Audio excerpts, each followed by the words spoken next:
Aliás, frenos, né?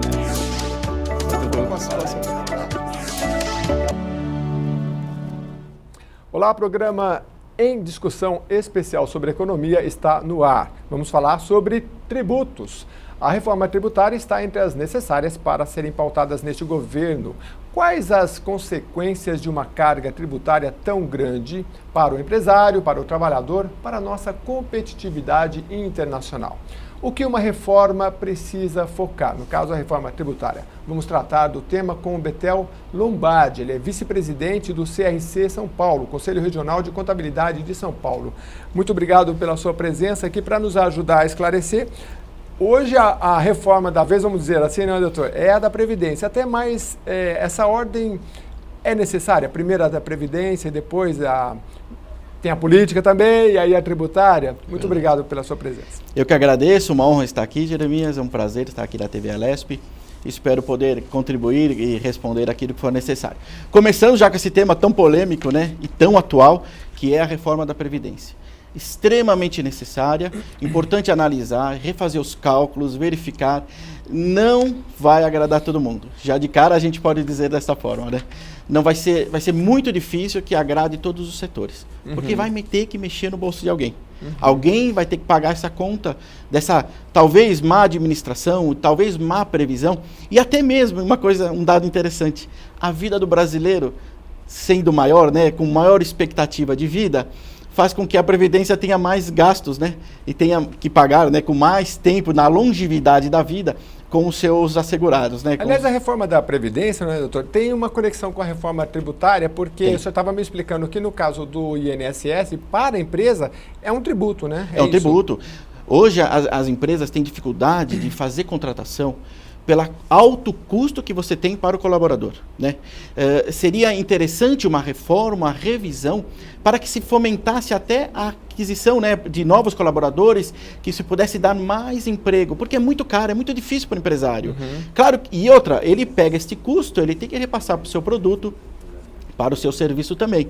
Então é muito caro. Hoje, por exemplo, quando você contrata um colaborador, se não estiver dentro do Simples Nacional, que ainda tem a isenção, a alíquota zero da parte patronal da Previdência do colaborador, como empresas do lucro real ou do lucro presumido, elas têm uma carga de 20% sobre o salário e sobre outras verbas do colaborador. Ou seja, a cada R$1.000, a empresa paga R$200 de INSS. Ou seja, o trabalhador paga, acho que 8, 9 ou 10%, isso, né? Sobre o seu salário. O colaborador contribui com 8, 9 ou 8%. Esse valor é para ele estar assegurado em caso de auxílio maternidade na mulher, né? Auxílio doença, se acontecer alguma coisa, o INSS, como uma seguradora, paga o seu salário. E esse valor também serve para contribuir para a sua aposentadoria. Homens com 35 anos de contribuição, mulheres com 30 anos de contribuição. Doutor, o Brasil entra em 2019 na liderança do ranking da carga tributária incidente sobre as empresas. Verdade. A França, que liderava o ranking, adotou medidas que vão reduzir a cobrança de impostos. E aí eu estava lendo aqui, ó, o presidente Macron, presidente da França, prevê queda dos atuais 34,4% para 25% até 2022. Exatamente. E no Brasil essa carga tributária, a gente sabe que para a população em geral tem um índice de mais de 30%, mas para empresas deve ser em torno disso também. Exatamente, chega bem a 40%, quase 40%. Né? E a gente não poderia, esse governo que entra agora, não poderia também estabelecer uma meta como a França fez até 2022, baixar para X%? Eu acredito que hoje uma grande mudança na tributação, que todos esperam, é muito difícil. Primeiro que uma lei, quando se tem redução ou aumento de carga tributária, ela vale por no seguinte, né? Nós já estaremos falando em 2020, né? Mas que ótimo, se houver isso, se houver boa vontade do governo, que se focasse na reforma tributária, eu acredito que o Brasil, que é de otimistas por natureza, que nesse novo governo a gente percebe no meio do empresariado o quão eles estão otimistas e estão motivados a investir no Brasil, na expectativa de novos investimentos, que possa crescer a indústria, o comércio, o serviço, né? Que se possa fomentar as vendas, vamos dizer assim, né?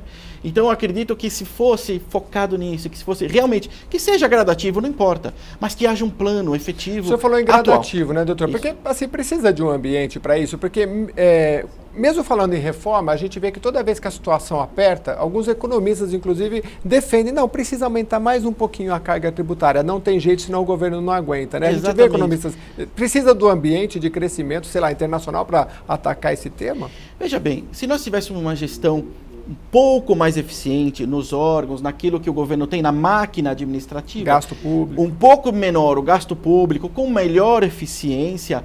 Acredito que a mesma arrecadação de hoje, que é boa, não é ruim, né? Nós temos dinheiro, o brasileiro paga o imposto, a grande maioria das empresas pagam, outras ficam inadimplentes, parcelam, mas pagam, o dinheiro entra. Todo mundo reclama, mas paga, né, doutor? Paga. Quem ganha pouco reclama, quem ganha um pouco mais fala, meu Deus do céu, olha esse imposto de renda que chegou. Exatamente, o colaborador que já está registrado, ele já desconta na fonte, né? A empresa já desconta seu imposto de renda, seu INSS e outros tipos de desconto. O empreendedor, o empresário, esse então, quando ele vai falar, porque tem que fazer todo um planejamento tributário aí, né? Depois, se der tempo, a gente vai falar um pouquinho, até como utilidade pública, eu quero que o senhor ajude a esclarecer um pouco sobre isso. Mas antes, doutor, falar sobre o imposto único, que inclusive chegou a ser mais defendido, agora parece que foi flexibilizado. O que seria e daria para fazer? Olha só, é um sonho, viu? Isso seria um sonho. Nós pegamos grandes países e grandes economias, como a norte-americana, que praticamente é um imposto único. Nós temos uma taxa, na hora que você vai pagar, né? Escolheu o produto, vamos por $10, R$10. Quando vai pagar lá, deu 10,60. Então, aquela alíquota de 6, 7, 8%, pagando após, é o imposto que o contribuinte paga, né? Que o consumidor paga. Facilitaria muito a burocracia. Nós temos muita burocracia hoje, excesso de lei. Leis que envolvem os impostos federais, a Previdência, o ICMS, né? Os estados, o ISS, cada um na sua ânsia de receber, né? Na sua defesa, claro, né? Do seu município, do seu estado, no caso da União, né? Então, eu acredito que sim, o imposto único seria uma grande vantagem. A gente Depende tem uma de um questão... grande estudo, né, de uma grande análise de dados, mas valeria muito a pena, com certeza. Mas é bem complexo, porque, por exemplo, o ICMS que tem a tributação na fonte, ou quando chega no Estado, então a legislação do ICMS Exatamente, o que eu falei com relação à guerra fiscal, né? O Estado de São Paulo quer receber a sua parte, né? E quando manda para fora, por exemplo, um outro estado, por Rio de Janeiro quer receber a parte dele, e assim por diante. Mas é muito complexo, realmente, a legislação do ICMS é bem complexa. Em relação à guerra fiscal, inclusive entre municípios, né, que tinham aqui instalados na cidade de São Paulo e de repente está registrado na cidade de Carapicuíba. Exatamente. Isso aí, uma parte disso a Receita conseguiu resolver, né? Não, as receitas municipais se armaram para isso. Em que sentido? As grandes empresas estavam, como por exemplo em São Paulo, prestavam serviço em São Paulo, mas abriam nos municípios ao nosso redor, porque em São Paulo a alíquota era de 5% de ISS e lá era 2, 0,74. Então era uma diferença muito grande. Então a prefeitura fez uma força-tarefa, foi junto à Receita Federal e fez um acordo de cooperação. A Receita Federal forneceu os endereços. E eles foram pessoalmente nesses endereços, nesses arredores, e realmente constatavam que não existiam as empresas. Então começaram a autuar, as empresas voltaram, só nesse primeiro momento de autuação. Depois, hoje, aquele contribuinte que, se porventura emitir uma nota contra a cidade de São Paulo, se for um prestador de serviço fora de São Paulo, ele tem que fazer um cadastro aqui. Sendo cadastrado aqui, o prestador que contrata de fora não retém o ISS. Mas se ele não tiver o cadastro, se ele não provar que está fora do estado do município de São Paulo, né, é recolhido aqui na fonte o ISS. Então, as prefeituras fizeram isso. Elas se ressalvaguardaram, até porque a Constituição diz que o ISS deve ser pago no município da prestação de serviço. Entendi. Doutor, tem uma matéria aqui da Folha de São Paulo que diz, numa entrevista aqui, ao Marco Sintra, da Secretaria de Previdência e Receita Federal, e aqui ele questiona se o senhor abriu mão do Imposto Único sobre Transações Financeiras, e aí ele diz assim que a discussão que gerou e pode gerar antagonismo é sobre a base tributável do Imposto Único, se sobre movimentação financeira, se será um IVA dual, sales tax. Eu queria que você explicasse um pouquinho. Era quase ressuscitar a CPMF, né? O Imposto das Operações Financeiras, que rendeu muito dinheiro para o fisco, uma arrecadação absurda, porque existe muita transação, né? Era a famosa CPMF, terrível. Mas também tinha a questão da fiscalização, porque qualquer transação financeira, você conseguir constatar isso era importante na questão fiscalização, sim, né? Mas hoje, o que acontece? O fisco, desde dezembro de 2015, criou uma obrigação acessória para os bancos chamado e-financeira. O banco informa já para a Receita Federal. Então não precisa mais de CPMF para ficar... Para fins de levantamento de valores em transação, o fisco sabe tudo hoje. Sabe tudo. tanto a pessoa, na conta da pessoa física quanto na pessoa jurídica. O fisco recebe as informações detalhadas, a soma já, de quanto entrou na conta de cada brasileiro, de cada empresa brasileira. Aí sim então, ele pode tomar uma decisão. O imposto único, ele poderia ser base tributável do imposto único. O que seria Não, isso? então seria sobre as vendas, as mercadorias e sobre os serviços. Sim. Por que acontece? Hoje, uma venda de produto, eu pago impostos federais, eu pago para o Estado, eu pago para o município. Porque na venda você paga, por exemplo, no Estado, você paga o ICMS. Paga o ICMS e paga os impostos no federais. serviço você paga o ISS. Exatamente. O ISS. Então, como seria o único? Eu recolheria um imposto, muito provavelmente, para a União, e dentro daquele valor, daquela alíquota, existem as fatias do Estado e da Prefeitura e dos municípios, né? Muito mais.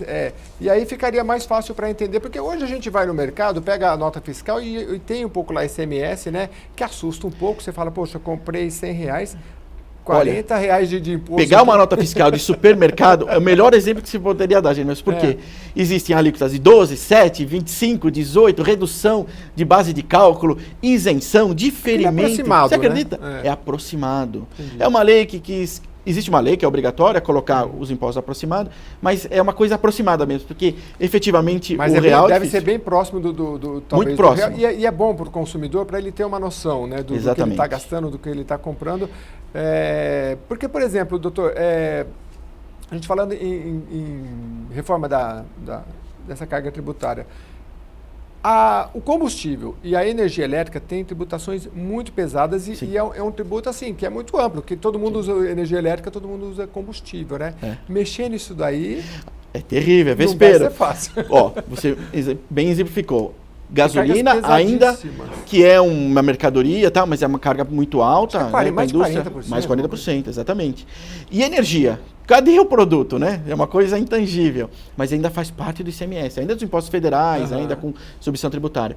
É muito caro, os bens essenciais deveriam ser mais baratos. Na verdade, deveria fazer um novo game, eu disse, né? Uma nova conta. Vamos analisar todos os setores, porque tem setores que conseguiram fazer o seu lobby, conseguiram fazer a sua conquistando alíquotas menores, diferimento, isenção, né? E alguns outros setores ainda não conseguiram. Agora, doutor, a gente até comentava, acho que a gente deve ter uns 10 minutos ainda para debater. Hoje você abre uma empresa em um outro país, sem ir lá, pela internet, e aí você... CNPJ, o senhor me explicou que só tem... É só o número de controle no Brasil. Isso. Mas eu tenho a empresa, eu abro a minha empresa lá, eu crio uma conta bancária e eu começo a fazer a minha movimentação a partir de qualquer país. Isso cria uma concorrência entre os países e o Brasil precisa estar preparado? Claro, tem que se preparar. O que significa isso? Uma desburocratização. Nós estamos hoje, anos-luz de desburocratização, embora é muito complexo ainda. Hoje já está tudo interligado. Quando você abre uma empresa, registra o seu contrato no cartório ou na junta comercial, já temos a inscrição do CNPJ, temos a inscrição estadual e municipal que já saem automaticamente. Já está muito melhor. Antes você protocolava na junta, protocolava no estado, na receita, demorava 15, 20, embora ainda demore uns 30, 40 dias para a empresa, mas está bem melhor. Então você desburocratizando, por exemplo, nos países como Estados Unidos, você vai lá, a empresa já está aberta. Você já sai do órgão com ela já aberta. Você já tem o nome, o número de inscrição, né? No caso do Brasil, chama-se CNPJ, Cadastro Nacional das Pessoas Jurídicas, né? Que significa o número de controle. Nós temos a inscrição estadual, tem a inscrição municipal, número de PIS, CPF, título de eleitor, né? RG, CPF. Por que não unificar tudo no número só? Tá bom, eu sou o Betel, número 10. Porque o problema é para abrir e para fechar também a empresa, né? Para fechar também. Exatamente, a mesma burocracia da abertura e a de encerramento. Né? Então deveria ser mais fácil, menos burocrático, mesmo o registro do funcionário. Nós estamos entendendo que a reforma trabalhista já está dando um avanço, já está mais moderna. Né? Ela foi feita muitos anos atrás, depois de muito trabalho de escravidão, né? Claro, ela veio para ajudar o colaborador, mas ela tem que se modernizar, como tudo na vida, né? Tem que padronizar, modernizar, colocar em sistemas. Então a gente entende que desburocratizando, sendo fácil, você pode comprar, vender e negociar. E o que é melhor? O fisco vai ter a sua receita, não é verdade? Toda vez que eu emitir, se eu pagar imposto, ou todas as vezes que eu tiver a circulação da mercadoria ou a prestação de serviço, o fisco ganha e recebe e aumenta a arrecadação. Desburocratização e mais fácil entendimento. Doutor, por que o imposto de renda a gente coloca lá e vem tudo certinho, você coloca tudo lá direitinho e tal, mas você não consegue, acho que a pessoa comum não consegue entender o que está sendo cobrado, assim, porque você fala, poxa, eu gastei mais, vou colocar aqui, esqueci, tem mais R$5.000 que eu gastei com a educação. Aí você coloca lá, aí dá uma diferença na restituição de R$30. e a gente não entende essa conta. Isso é porque verdade. ela é muito complexa, não devia ser mais transparente, talvez? Então, sim, exatamente. Por exemplo, nós estamos falando no caso da declaração de imposto de renda da pessoa física, né? Por exemplo. Que chama-se declaração de ajuste anual. Ou seja, vamos fazer a declaração, vamos fazer a conta tudo de novo para ver se o governo nos devolve aquilo que pagamos a mais, ou se você tem que que ainda completar, ou ficar no 0 a 0. Muito bem. Então é verdade. Por exemplo, no caso da educação, ela tem um limite fixo. Por mais que você gaste 10, 20, 100 mil reais, o limite é fixo e baixo, porque não incentiva a educação. Já foi mais alto? Nunca foi. Por exemplo, o desconto na declaração simplificada também tem um padrão e um limite. Acima daquele limite, você pode receber mais, mas o limite de dedução fica. Agora, despesas médicas já são 100%.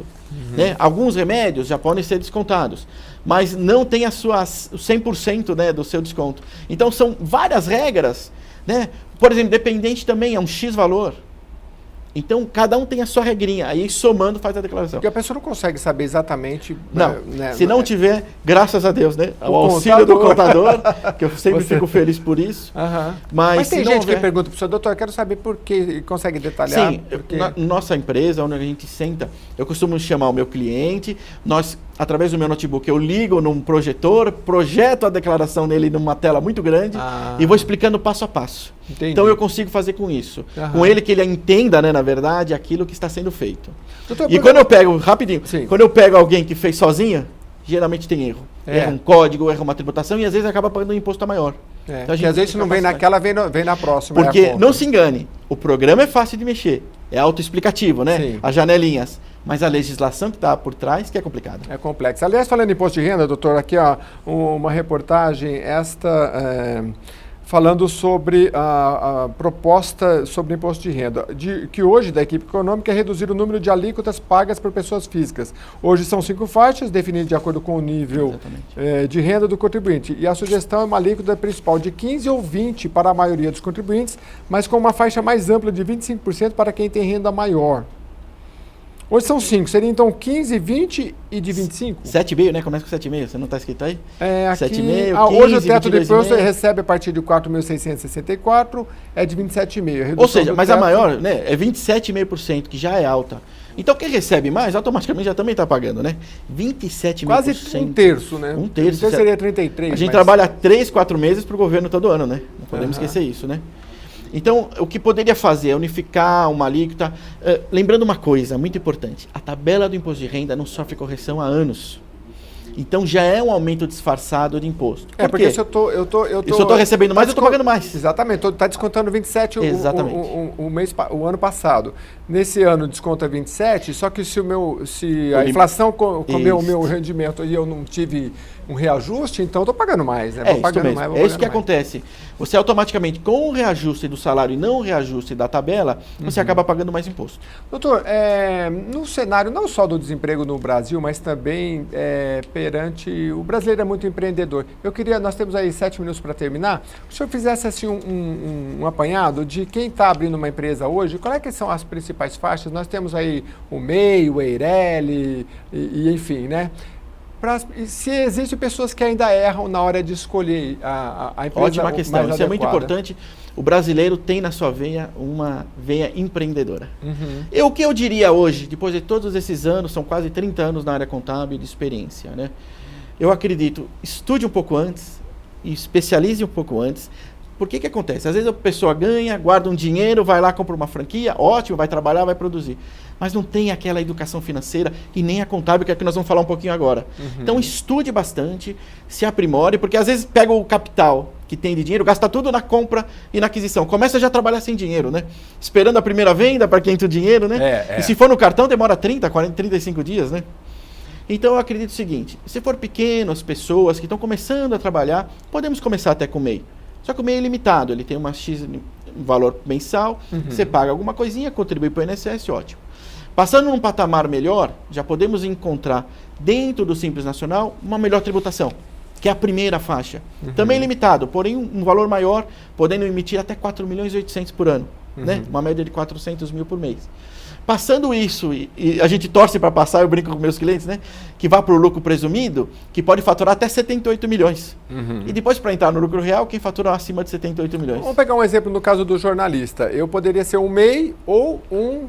Isso. Você pode abrir um MEI, que seria o microempreendedor individual, só você, e pode abrir uma empresa na forma de EIRELI ou limitada, enquadrada no Simples Nacional ou no lucro presumido. Tá. Né? EIRELI limitada é só a questão do sócio. Exatamente. EIRELI, empresa individual de responsabilidade limitada. Significa apenas uma pessoa, não precisa de 2 sócios. Empresas limitadas, acima de 2 sócios. 2, 3, 4, quantas tiverem. E aí a questão de ser limitada é que eventuais... as finanças das empresas não vão se confundir com o patrimônio pessoal. Exatamente. A partir do EIRELI, por mais que seja apenas uma pessoa, as finanças, os problemas que ocorrerem da pessoa jurídica não afetam a pessoa física. No caso do MEI, ela é por equiparação. Ela tem o seu CNPJ, mas a pessoa física pode responder pela jurídica. E eu sendo EIRELI ou limitada, eu vou me enquadrar no Simples Nacional ou... Exatamente, ou no lucro presumido, ou no lucro presumido. Ou ainda temos uma terceira faixa de tributação que chama-se lucro real.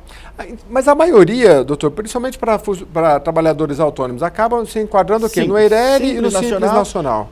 A única dificuldade do EIRELI hoje é que o fisco pede que, dentro do capital social, o dinheiro inicial da empresa, sejam 100 salários mínimos. Hoje o salário mínimo está em 998, então seria R$ 99.800 para começar uma empresa.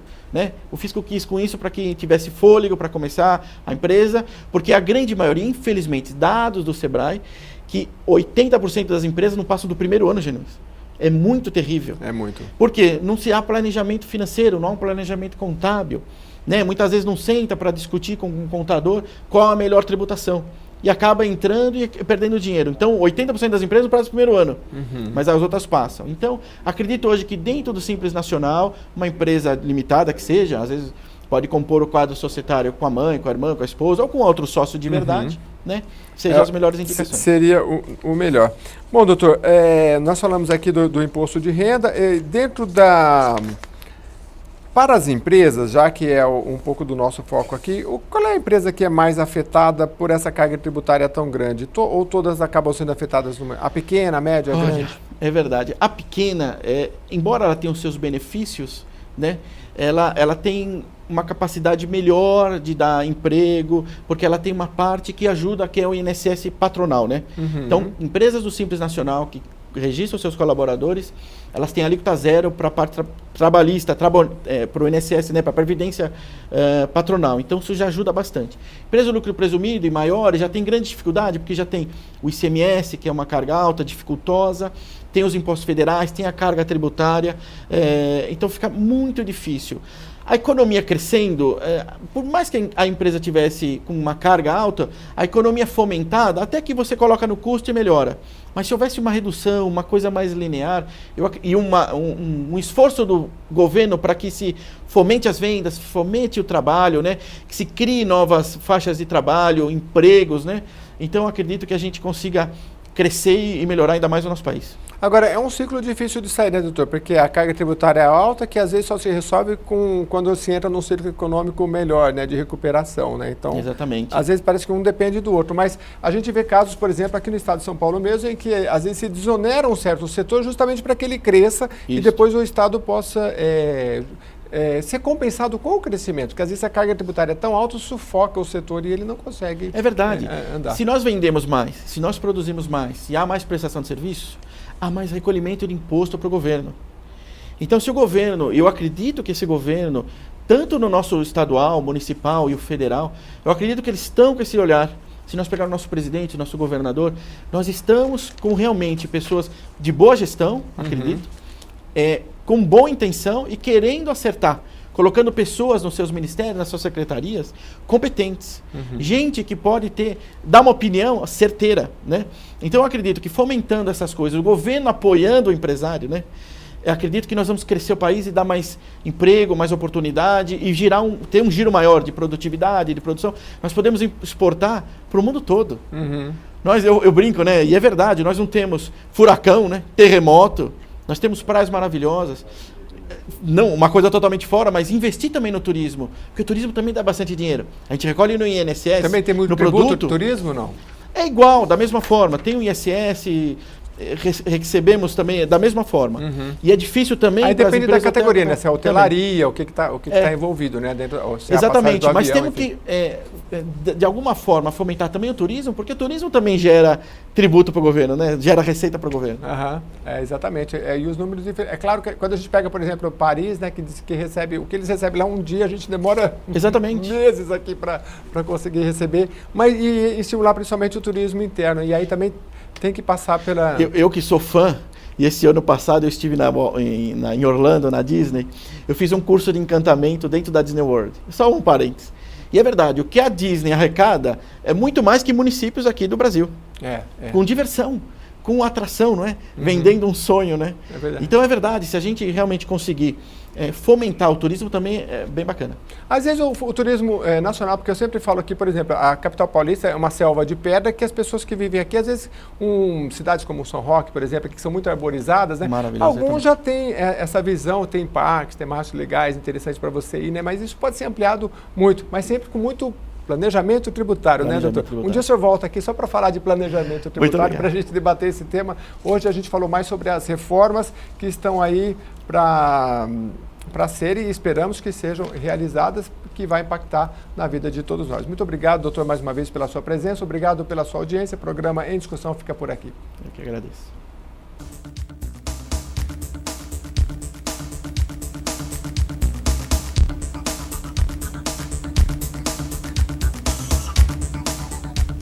Vale a pena.